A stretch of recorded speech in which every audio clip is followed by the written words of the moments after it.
السلام عليكم soo dhawaada asxaabay waxaanu badanaa ku daawanaa aflaanta dhacdooyin kala duwan oo wax lagu xadayo ama koox dhalinyaro ah meel ku dhacayso waxaana dhif iyo naadir inaad nolosha caadiga ah aragto tuug hanti badan dhacayo oo haddana ku guuleystay wixii uu xadayay waxaan maanta muuqaalkan kugu soo bandhigi doonaa tuug si caqliyeysan hanti badan ku dhacaysa oo kamaradu qabatay si daawo muuqaalka haddaad daawada ku cusub tahay kanaalkan nagu soo biir oo subscribe taabo si aad ula socotid muuqaalada dambe soo galino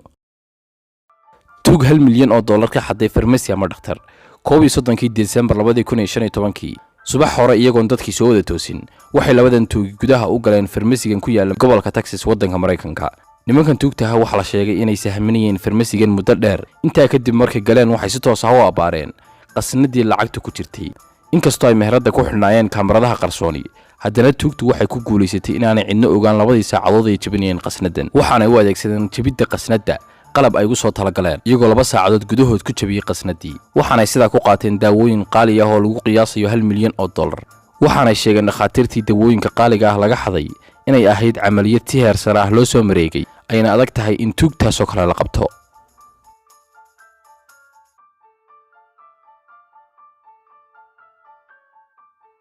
jabsashadii la jabsaday xarun Apple macradkan weyn waxa uu ku yaala Mareykanka waxaana shirkadda Apple dhigatay dhammaan wax soo saarkeeda xaruntan alaabta qiimaha leh taalo waa mid aad loo ilaaliyo oo waardiye badan leh haddaba sida loo balliqaystay waa mid cajiiba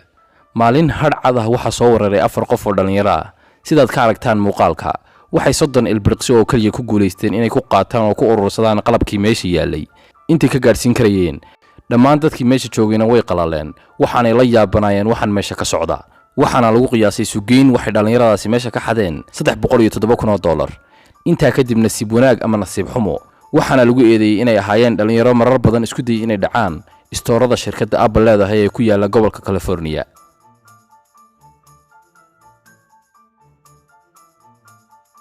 jabsigii mishiinka lacagta miyaad rumaysan tahay jabsashada mashiinadan inay fudud tahay dabcan waa maya haddaba waxay dhalinyaro dhowr ah isku dayeen inay jabsadaan mishiinkan goor habeen ah markii uu suurtagal weeday waxay ku tooreen bam ama miino haddana markii labaad way u suurtagal weeday mishiinkan lacagtuna sida dhow kuma jabo oo waxa uu baahan yahay waqti badan halkay leedahay qalab ogeysiin oo kala ah iyadoo haddii la isku dayay in la jabsado fariin u diraysa bangiga halkaana lagu qaban karo qofka jabsanaya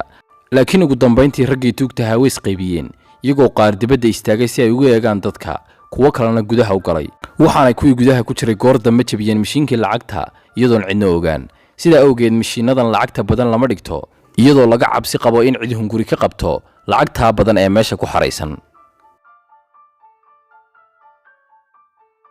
baabuur qaali ah oo la xaday waxay dad badan la yaabeen qaabkii loo xaday baabuurkan qaaliga ah iyagoo rumaysan waayay sida sahlan ee loo jabsaday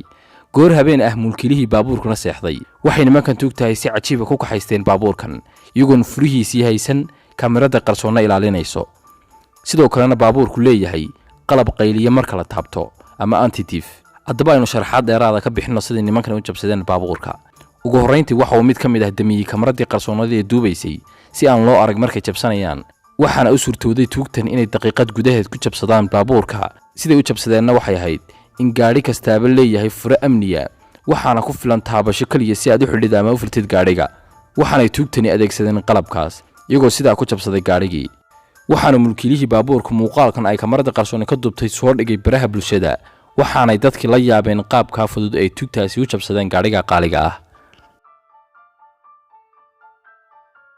dhicidii bangiga haddaad islahayd dhaca bangiyadu waxa uu ka dhacaa aflaanta oo kaliya wad khaldan tahay 2005 waxaa la dhacay bangiga ugu weynaa ee wadanka Brazil waxaana lagu qiyaasay lacagtii tuugtu ka jabsatay bangiga ku dhawaad $70 milyan waxaana tuugtaas u fududeysay inay jabsadaan bangiga kadib markii ay kareysteen aqal u dhow bangiga markay galeen aqalkii waxay habeen iyo maalin guriga gudihiisa ka qodi jireen god iyagoo doonay inay gaaraan goobta bangiga uu ku yaalo dabcan way gaadheen waxaanay sidaa ku qaateen lacagtii $70 milyan ahayd intaa kadib way baxsadeen tuugtii laakiin waxaa la qabtay 2 ka mid ah ilaa imikana lama garanayo meeshii kuwii kala geeyeen lacagtaas haddaad ka heshay muuqaalkan nagala baqaylin like haddaad ku cusub tahay channelkana ku soo dhawow oo subscribe saar si aad ula socotid muuqaalada dambe soo galino